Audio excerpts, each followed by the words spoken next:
माँ की ममता। एक छोटे से कस्बे में समीर नाम का एक लड़का रहता था। बचपन में ही पिता की मृत्यु हो जाने के कारण परिवार की आर्थिक स्थिति बड़ी दयनीय थी। समीर की माँ कुछ पढ़ी लिखी जरूर थी, लेकिन उतनी पढ़ाई से नौकरी कहाँ मिलने वाली थी। सो घर घर बर्तन मांजकर और सिलाई बुनाई का काम करके किसी तरह अपने बच्चे को पढ़ा लिखा रही थी। समीर स्वभाव से थोड़ा शर्मीला था और अक्सर चुपचाप बैठा रहता था। एक दिन जब वो स्कूल से लौटा था, उसके हाथ में एक लिफाफा था। उसने माँ को लिफाफा पढ़ाते हुए कहा, माँ, मास्टर साहब ने तुम्हारे लिए एक चिट्ठी भेजी है, जरा देखो तो इनमें क्या लिखा है। माँ ने मन ही मन चिट्ठी पढ़ी और मुस्कुरा कर बोली, बेटा, इसमें लिखा है कि आपका बेटा काफ़ी होशियार है। इस स्कूल में बाकी बच्चों की तुलना में इसका दिमाग बहुत तेज है और हमारे पास इसे पढ़ाने लायक शिक्षक नहीं है, इसलिए कल से आप इसे किसी और स्कूल में भेजें। यह बात सुनकर समीर को स्कूल न जा सकने का दुख हुआ तो हुआ, पर साथ ही उसका मन आत्मविश्वास से भर गया कि वह कुछ खास है और उसकी बुद्धि तीव्र है। माँ ने उसका दाखिला एक अन्य स्कूल में करा दिया। समय बीतने लगा। समीर ने खूब मेहनत से पढ़ाई की। आगे चलकर उसने सिविल सर्विसेज परीक्षा भी पास की और एक आईएएस ऑफिसर बन गया।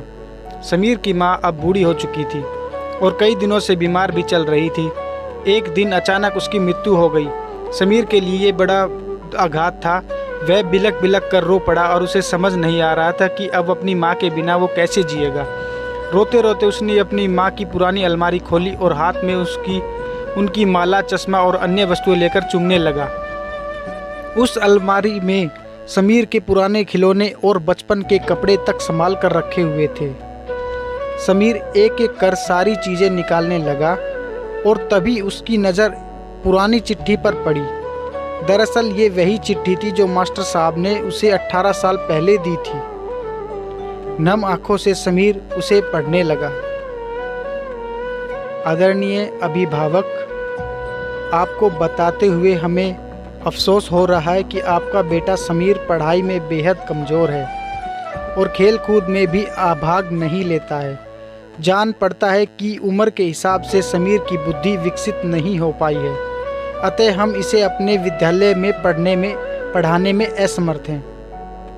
आपसे निवेदन है कि समीर का दाखला किसी मंद बुद्धि विद्यालय में कराएं अथवा खुद घर पर रखकर इसे पढ़ाएं।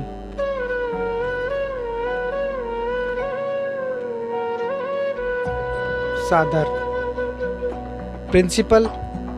समीर जानता था कि भले अब उसकी माँ इस दुनिया में नहीं रही, पर वो जहाँ भी रहे उसकी ममता का आशीर्वाद सदा उस पर बना रहेगा। इसलिए उसने अपनी माएँ बनाई और माँ से बढ़कर त्याग और तपस्या की। मूर्त भला और कौन हो सकता है, हम पढ़ लिख ले, बड़े होकर कुछ बन जाए, इसके लिए वो चुपचाप ना जाने कितनी कुर्बानियाँ देती हैं। अपनी ज़रूरतों को मारकर हमारे शौक़ को पूरा करती है।